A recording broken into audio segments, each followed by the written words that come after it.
네, 오늘은 하나님의 심판은 거침이 없다. 창세기 7장 6절부터 12절까지 말씀 합독하겠습니다. 홍수가 땅에 있을 때에 노아가 600세라. 노아는 아들들과 아내와 며느리들과 함께 홍수를 피하여 방주에 들어갔고 정결한 짐승과 부정한 짐승과 새와 땅에 기는 모든 것은 하나님이 노아에게 명하신 대로 암수 둘씩 노아에게 나와 방주로 들어갔으며 7일 후에 홍수가 땅에 덮이니 노아가 600세 되던 해 둘째 달 곧 그 달 11의 날이라. 그날에 큰 기품의 샘들이 터지며 하늘의 창문들이 열려 40주야를 비가 땅에 쏟아졌더라. 아멘. 네, 어제 이어서 오늘도 심판에 대한 말씀인데 하나님의 심판은 거침이 없다는 제목입니다. 상당히 생각을 많이 하게 되는 타이틀입니다. 그리고 이제 1대지, 2대지는 창조 질서가 회복될 날을 기대하자. 하나님의 심판이 시작되면 아무도 막을 수 없다. 하나님의 심판은 거침없다는 이 말씀이 그리스도인에게는 마지막 완전한 위로지요. 그런데 그리스도 밖에 있는 자에게는 이것은 모든 기대와 소망이 완전히 사라지는, 끝나는 그 시간입니다. 하나님의 심판은 거침없다는 것은 상당히 두렵고 또 어두운 듯한 그런 주제입니다. 그런데 그 주제에 따라오는 첫 번째 이 대지가요, 굉장히 밝습니다. 창조 질서가 회복될 날을 기대하자.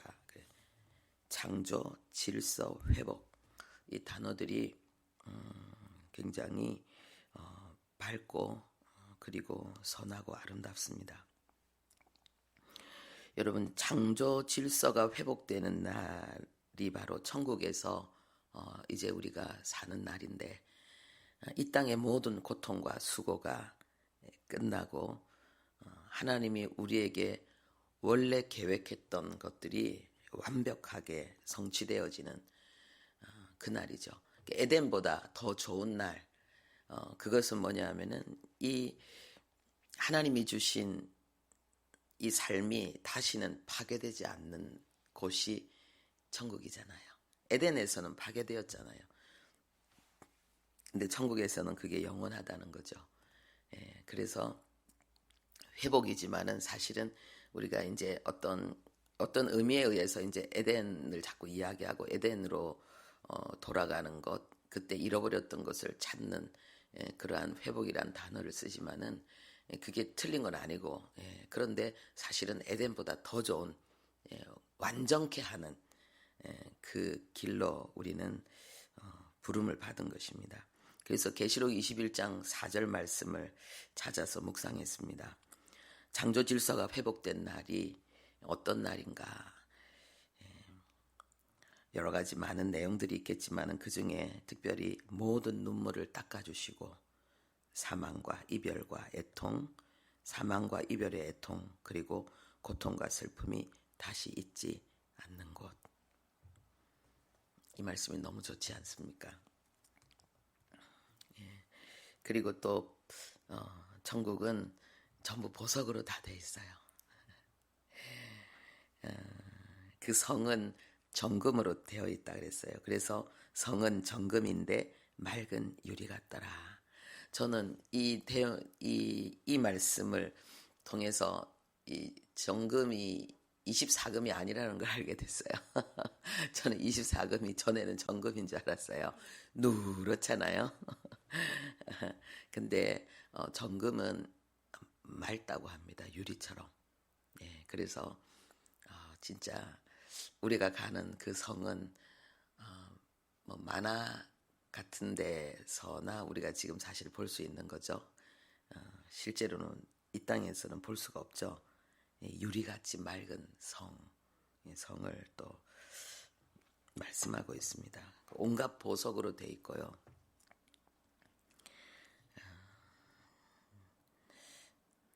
그래서 우리가 하나님은 천국에 대한 것을 예수님이 가장 많이 말씀하셨어요. 그런데 하나님의 나라의 질서와 내용 이제 이런 것들을 가장 많이 말씀하셨는데 또 삶에 대한 부분은 이렇게 계시록에 나와 있죠. 많이 나와 있는데 예배에 대한 부분도 나오고 있고 그래서 우리가 이런 부분들을 좀 묵상하면서 이 삶이 어려울 때 천국에 대한 말씀으로 위로를 좀 받아야 될 것 같습니다. 우리가 이 땅의 모든 고통이 그렇다면은 질서를 잃어버린 고통 아니겠습니까? 그렇죠? 그러니까 아담과 하와가 선악과를 먹은 것은 질서를 파괴한 거잖아요. 하나님의 권위를 넘어서겠다는 거잖아요. 그 권위에서 벗어나겠다는 거잖아요. 그러니까 창조의 질서, 그 속에 있는 하나님이 우리에게 주신 존재 양식, 삶의 방식, 이 모든 것들을 다 거부한 것. 그 거부한 주 내용이 뭐냐면 내가 왕이 되고 내가 원하는 대로 살겠다는 거예요. 이게 하나님이에요. 사람들은 내가 원하는 대로, 내 생각대로, 내 기분대로, 내 성질대로 사는 거는 당연한 거라고 생각하고 그리고는 그래서 그게 좀 더 지나치지 않고 좀 고상한 상태로 살기 위해서 도덕과 윤리를 배우고 또 그렇게 살기 위한 어떤 힘을 기르기 위해서 지식을, 학문을, 기술을 취하려고 하는데 사실은 그것이 반역한 삶이라는 거죠. 내 마음대로 내 뜻대로 내 힘껏 발휘해서 사는 삶이 그게 바로 창조의 그러한 하나님의 질서, 우리에게 허락하신 그 자리, 그리고 삶의 방식, 존재 양식 자체를 완전히 거부한 삶이죠. 그래서 하나님을 부인하고 살아가는 이 모든 세상은 반역이에요. 그래서 우리가 이 성경이 우리에게 요구하는 진리 그 자체를 묵상하면 우리는 세상의 환영을 받을 수 없어요. 그래서 세상이 예수님을 미워한 것처럼 우리도 세상에서 미움을 받는 게 당연한 거예요. 우리가 이것을 두려워하면은 지금은 내가 그리스도인이라는 사실을 표현하는 데 있어서 용기가 필요한 시대입니다. 그런데 실질적으로 정말 참된 진리를 내가 믿고 그것을 선언하며 살아가는 것은 사실은 많은 공격을 받을 수밖에 없는 내용입니다. 그런데 우리가 그 복음의 원색적인 가장 중요한 이 부분을 그래서 슬그머니 뒤로 숨기고 그냥 윤리와 도덕으로 하나의 종교란 말은 좀 덕을 보겠다는 거죠. 좀 더 괜찮은 나의 삶을 위해서 내가 스스로 선택하고 내가 노력해서 취하는 것, 이게 종교잖아요. 근데 기독교는 종교가 아니잖아요. 기독교는 진실이잖아요. 진리잖아요. 우리의 잃어버린 역사, 우리의 잃어버린 그 소중한 하나님, 그리고 그 하나님과 함께하는 질서, 그리고 하나님 앞에서의 올바른 삶, 예배, 이걸 회복하는 것이 복음이잖아요. 그래서 우리가 종교개혁이라는 말을 우리는 알고 있고 우리는 그 열매잖아요. 개신교, 기독교 신앙을 하고 있으니까. 그런데 개혁은 계속되어져야 된다는 거죠. 왜냐하면 우리는 가만히 있으면은 안일해지고 정체되고 계속 분투하지 않으면은 이 복음의 본질, 이 복음의 영광인 우리의 삶을 무너뜨리려고 하는 사단의 공격으로 인해서 우리는 변질되고 복음의 원색적인 내용을 잃게 되기 때문에, 그래서 항상 말씀에 삐답해서 우리 자신을 추스려야 되는 거예요. 교정하고 바로잡기 위해서 애를 써야 되는 거죠. 그래서 우리가 육신을 위해서 하루를 보내고 씻는 것처럼 우리의 마음을, 우리의 중심을 하나님의 말씀으로 살피고 바로잡는 이런 경건의 시간들, 지금처럼 이렇게 물리적인 하루의 첫 시간을 하나님 앞에 드리고 또 종교적인 영적인 그러한 그 저녁 시간을 첫 시간이죠. 그것을 하나님 앞에 드려서 우리가 정말 하나님 앞에 살펴보는 이것이 너무 중요하다. 이것을 나누고 싶습니다.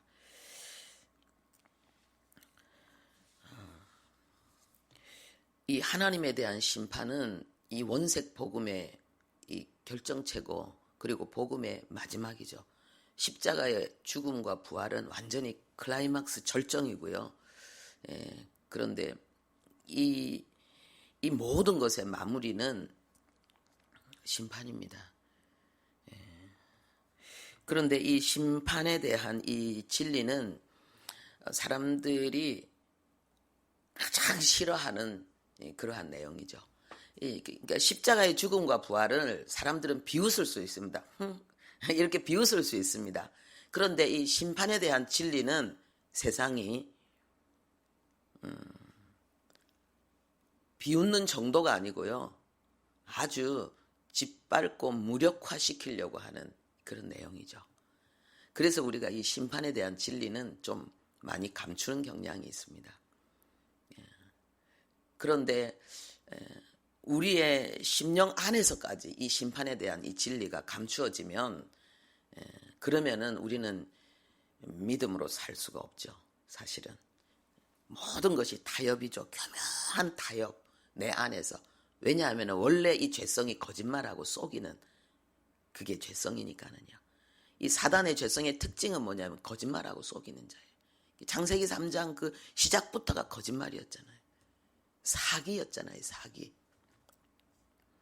그런데 그 죄성이 우리 안에 들어와서 우리 안에 끈질긴 역사가 뭐냐면은 거짓과 속임의 역사예요. 미혹의 역사예요. 우리 스스로가 그 속임이 얼마나 강력한지 몰라요. 누구를? 나 자신을 속이는 거예요. 진리를 속이는 거예요. 내가.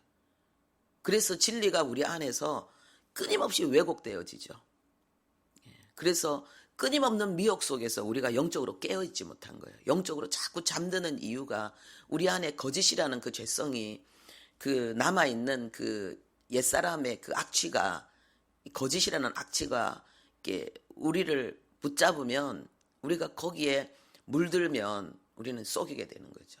그러면은 원색 복음에 대한 중심을 태도를 우리는 잃어버리게 되는 거죠. 그래서 하나님이 늘 깨어있으라. 이 말은 뭐냐면은 속지 말라는 건데 우리 자신에게 속아요.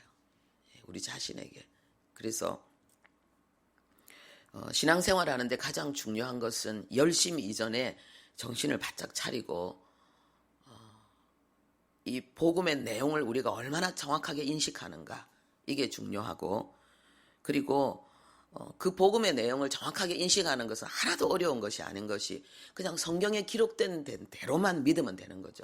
성경을 그대로 믿으면 우리는 복음을 그대로 인식하게 되는 거고 그리고 그대로 반응하게 되는 거죠. 우리가 거짓에 미혹되는 이유는 결국은 육신적인 안락함과 육신적인 이유 그리고 육신의 열망 때문에 그런 거죠. 육신의 생각은 하나님과 원수가 된다는 이야기는 육신의 생각은 전부 하나님을 위한 것이 아니고 나를 위한 거고 내세를 위한 것이 아니고 현세를 위한 거예요.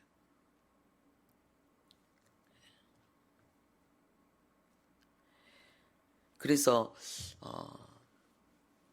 가장 원수가 내 집안 식구라는 이것이 우리의 몸이 집이잖아요. 그죠? 이 장막이잖아요. 이 몸 안에 있는 나의 옛 자아의 그 죽은 그 세력, 옛 자아의 그 시체에서 아직도 풍겨 나오는 그 악취, 그것이 우리의 신앙생활에 있어서 제일 큰 원수지요. 그래서 우리가 성경을 읽을 때에 많이 읽는 것도 중요하고 성경에 대한 지식을 많이 아는 것도 중요하지만은 이게 비늘이 벗겨져야 돼요. 이 사단에 의해서 가려진 이 눈이 벗겨져야 돼요. 그래서 이 성경이 그냥 있는 그대로 나에게 아멘 되어지는 거 이게 굉장히 중요하죠. 저도 굉장히 그 연구에 열정이 있었어요. 이 성경을 보면은 막 연구하고 싶은 그게 막 일어날 때가 있는데 그때 막 절제를 해요. 이게 아니지.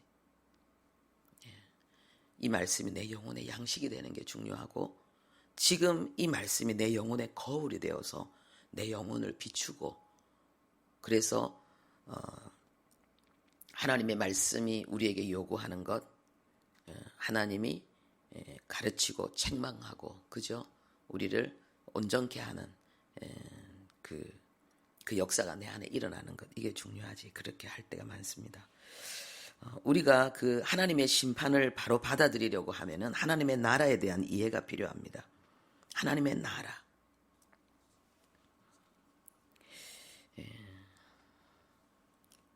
하나님의 나라에 대해서 우리가 가져야 될 생각은 뭐냐면은 하나님의 나라의 주권이 어디에 있느냐는 거예요. 이게 굉장히 중요하죠. 우리가 지금 굉장히 중요하게 여기고 기도하고 분투하는 이유가 뭐냐면은 이 대한민국의 주권이 어디에 있냐는 거예요. 대한민국의 주권은 국민에게 있습니다. 그래서 우리는 투표를 통해서 이 대한민국을 이끌어가는 통수권자와 그리고 국회의원들을 우리는 선출하는 거예요. 왜냐? 우리가 선출하는 거예요. 주권이 우리에게 국민에게 있기 때문에. 그래서 선거는 공정해야 되는 거예요. 선거가 만약에 잘못되어지면은 이 자유민주주의 자체가 무너지는 거고 우리의 주권이 찬탈당하는 거잖아요. 선거는 굉장히 중요한 거죠. 그래서 우리가 대통령을 뽑았지만은 대통령이 통수권자이지만은 주권은 대통령에게 있는 것이 아니고 국민에게 있어요. 그래서 대통령은 그 통치를 해 나갈 때에 대통령이 업무를 할 때에 철저하게 국민의 뜻을 반영해야 되는데 그 국민의 뜻이 집합된 것이 헌법이잖아요. 그래서 우리가 이 헌법을 만드는 사람들을 우리가 뽑잖아요. 국회의원. 그것은 이 나라의 주권이 국민에게 있기 때문이에요. 그런데 하나님의 나라의 주권은 어디 있습니까? 하나님께 있어요. 하나님께 있어요. 그래서 우리가 부정선거를 원하지 않는다면은 우리의 의사가 제대로 반영되어지고 정성껏 만들어진 헌법이 제대로 실행되어지기를 원한다면은 그것을 뛰어넘는 이상한 불법들을 우리가 요구하지 않는 것처럼 우리는 하나님의 주권에 우리는 순복해야 돼요. 헌법이 이 국민의 의사를 이렇게 의사를 모으고 그것을 우리에게 표현하고 있는 것처럼 국민에 의해서 만들어진 법이라고 우리가 해야 되죠. 하나님은 하나님의 말씀에 의해서 하나님의 절대 주권으로 하나님의 말씀을 실행하는 거죠. 그래서 하나님의 나라에도 헌법이 있어요. 그게 뭐냐? 하나님의 말씀이죠. 기록된 성경은 굉장히 중요한 거예요. 이게 성문화되어져 있다는 것. 이거는 굉장히 중요한 거죠. 하나님이 자신을 표현하신 것이고 그리고 하나님은 이것을 실행하시는 거예요. 성경은 법이죠. 그래서 우리가 신앙생활 할 때에 우리의 신앙이 올바로 선 모든 마지막 결정체는 뭐냐? 성경을 내가 얼마나 중요하게 여기느냐? 성경의 권위가 있는가? 성경의 권위가 절대 권위인가? 아니면 성경보다 더 높은 권위가 있는가? 이것이 우리의 신앙의 실체입니다. 그래서 우리는 성경을 대할 때에 이게 종교적인 교리 그것을 연구하는 어떤 서적이 아니고 경전이 아니고 우리는 이것을 하나님의 나라의 법으로 성경을 읽어야 된다는 거죠. 그래서 우리는 성경을 읽으면서 막 기뻐 뛰기도 하고 왜냐하면 거기에서 우리 자신에 대해서 내가 생각하거나 내 삶에 대해서 하나님의 용서와 위로와 그리고 하나님의 축복이 있으면 기뻐 뛰어야 돼요. 왜요? 그대로 되니까. 그리고 성경이 우리에게 금하거나 성경이 우리에게 교정하기를 요구하는 말씀이 있으면 그 앞에 절대 복종해야 돼요. 기뻐 뛰는 만큼 두려워 떨어서 복종해야 돼요. 이게 법이니까. 그래서 우리가 사실은 신앙교육의 완성이 뭐냐? 바로 이거예요. 성경을 하나님의 절대 권위로 인정하느냐, 복종하느냐. 이게 우리가 신앙교육과 신앙훈련과 이 모든 마지막 결론이에요. 그리고 그 성령의 충만함을 유지하고 이 성령의 충만함을 소멸시키는 그 죄의 세력을 싸워 이기는 것도 바로 그거예요. 하나님의 말씀을 절대 권위로 인정하고 거기에 순복할 때 성령은 우리를 사로잡아요. 그 즉시 사로잡아요. 성령 충만 받는 거는 쉬워요. 여러분들도 있는 자리에서 스스로 다 할 수 있어요. 하나님의 말씀에 절대 권위 앞에 내가 순복하는 걸 결단하고, 그리고 하나님의 말씀에 대한 절대적인 순종을 결단할 때 성령은 여러분을 사로잡습니다. 왜요? 성령은 진리의 영이기 때문에. 다른 말로 하면은 또 이 성경에 반하는 생각들이 나를 지배하면은 성령은 소멸되게 돼 있어요. 성령의 지배력이 나를 떠나게 돼 있어요.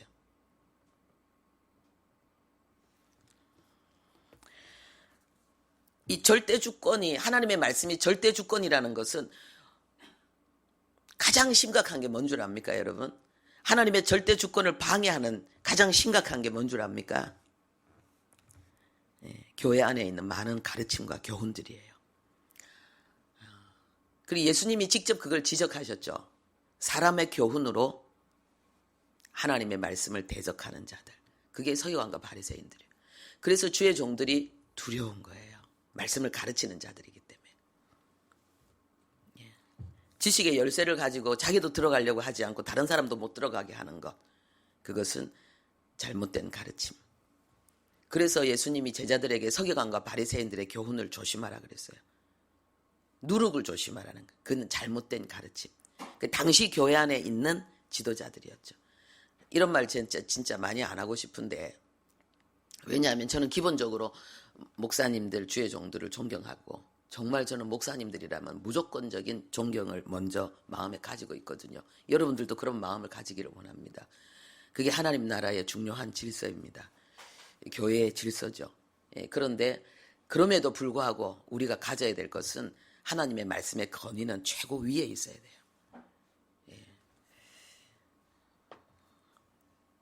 그리고 하나님은 절대 권위를 가지고 하나님의 나라를 통치하는데, 하나님의 나라를 통치하는 것은 하나님의 속성과 깊이 연관되어져 있죠. 그래서 하나님의 보좌의 기초, 하나님의 모든 통치의 기반은 정의와 공의라 그랬어요. 의라는 거예요. 그렇기 때문에, 그리고 이 하나님의 이 의를 아주 우리에게 잘 표현하고 있는 것이 빛이라는 거예요. 그래서 하나님의 의는 빛이기 때문에 어둠과 함께 공존할 수가 없죠. 어둠은 빛 앞에서 소멸되게 되어져 있죠. 이게 하나님의 심판이라는 거예요. 그래서 우리가 죄와 싸우는 것, 이것은 빛 가운데 계속 빛으로 행하기 위해서예요. 임마누엘을 우리가 누리기 위해서예요. 사역의 최고의 충성은 뭐냐? 내 영혼 가운데 어둠이 자리 잡지 못하도록 하는 것. 빛을 계속 유지하는 것. 그래서 이 죄와의 싸움이 이게 회개한 하나님의 백성들은 중요한데, 이 사단은 이 죄와의 싸움이 너무 중요하고, 여기에 이 죄와의 싸움을 통해서 우리가 누리는 것이 너무 황홀하고 너무 찬란하기 때문에 사단은 이 죄와의 싸움을 거짓으로 미혹시켰죠. 아주 그것이 힘든 것처럼, 너무나도 짜릿하고 행복한데 이 죄와의 싸움이, 근데 아주 힘든 것처럼, 아주 고달픈 것처럼 우리를 미혹시켰죠. 그 죄와의 싸움에 대해서는 제가 월요일날 그게 얼마나 행복한 것인지 월요일인가 화요일인가 했던 것 같습니다. 이 구원의 진리도 하나님의 나라의 백성을 어떤 백성을 하나님이 하나님의 나라의 백성으로 인정하느냐, 이것은 구원과 관련이 있는 거죠. 그래서 아담과 하나님이 맺었던 계약은 완전히 파기되어졌죠. 아담의 일방적인 그러한 그 파기 행사로, 계약을 깨뜨리는 그 반역으로 인해서. 그래서 하나님은 다시 예수 그리스도를 통해서 새 언약을 체결하셨고, 그래서 그 언약을 통해서 이제 하나님의 자녀가 되는 문이 열렸는데, 우리가 다시 이 언약을 우리가 깨뜨리는 일이 우리 안에 발생하지 않도록 하기 위해서 하나님은 두 번째 언약, 이 복음의 이 놀라운 이 언약의 기반을 하나님은 예수 그리스도에게 전부 다 맡기셨죠. 그래서 그 아브라함과 하나님께서 이 믿음의 조상으로 삼는 아브라함과 언약을 체결하실 때에 일방적으로 하나님 홀로 그 재물 사이를 지나갔죠. 횃불이 그냥 지나갔죠. 갈라진 틈으로 지나갔죠. 하나님이 홀로 스스로 언약을 체결하시고 이제는 그 언약을 체결한 모든 근거가 하나님께 있기 때문에 우리의 어떠함으로 인해서 그 언약이 파기되지 않는 그러한 예수 그리스도의 그 보혈, 그 속죄의 은혜로 우리를 완전하게 품으시는 이 언약이 체결되어져 있습니다. 이것은 바로 하나님의 나라, 하나님의 백성에 대한 비밀들이죠. 여러분, 천국에서 누릴 일들을 영적인 상상력으로 상상해보게 하소서. 이 기도 내용이 참 좋아서 말씀드립니다. 그리고 심판의 무서움을 인식하며 살게 하소서. 인식하는 만큼 사실은 우리는 위로받고 그리고 감사하고 감격하게 되는 거죠. 하나님의 심판은 거침이 없습니다. 그 심판 앞에 맞설 자 아무도 없고 전부 심판 앞에 그 심판의 기준에 적합한 자들은 노래하며 춤추지만은 그렇지 않은 자들은 이를 가며 슬피 우는 영원한 사망이 있을 뿐입니다. 이 진리를 가장 많이 원색적으로 증가하신 분이 예수님입니다. 기도합시다. 하나님 아버지, 우리가 하나님을 믿는다고 할 때에 우리의 믿음의 내용을 우리가 잘 살펴보아야 되겠습니다. 나는 어떤 진리를 믿고 있는가? 나의 믿음의 내용은 어떠한가? 우리가 말씀의 거울에 비춰서 하나님, 우리가 거울로 육신, 내가 보지 못하는 내 얼굴을 내가 거울로 보는 것처럼 성경이 아니면은, 성령의 조명이 아니면은 볼 수 없는 내 믿음을 자세히 살펴보는 은혜가 우리에게 있게 하옵소서. 창조와 타락과 구원과 심판에 대한 하나님, 이 분명한 복음의 진리가 우리의 영혼 속에 뚜렷하게 자리 잡게 하시고 우리의 신앙이 언제나 하나님의 말씀, 하나님의 절대 권위 앞에 철저히 순복하는 참된 평안과 행복, 임마누엘의 영광의 삶이 되게 해 주옵소서. 예수님의 이름으로 기도합니다.